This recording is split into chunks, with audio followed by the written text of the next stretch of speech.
இன்றைக்கி வியாழக்கிழமைங்க. நம்ம வீட்டில் என்ன சமையல்னு பார்த்துடலாங்களா? பாருங்கள், சுட சுட ஆவி பறக்க வெள்ளை சாதம். அதுக்கு நம்ம இன்றைக்கி மூக்கல்ல போட்டு காரக்குழம்பு தாங்க வச்சுருக்கோம்.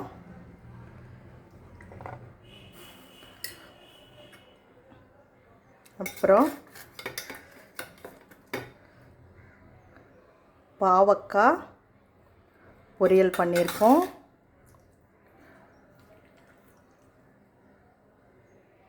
பீர்க்கங்காய் சிறுபருப்பு போட்டு இன்றைக்கி கூட்டு பண்ணியிருக்கோம். அவ்வளோதாங்க நம்ம வீட்டு இன்றைக்கி சமையல். இந்த சமையல் வீடியோ உங்களுக்கு பிடிச்சிருந்துச்சின்னா லைக் பண்ணுங்கள், ஷேர் பண்ணுங்கள், சப்ஸ்கிரைப் பண்ணுங்கள். அப்படியே பக்கத்தில் இருக்கிற பெல் ஐக்கானை கிளிக் பண்ணுங்கள். நன்றி.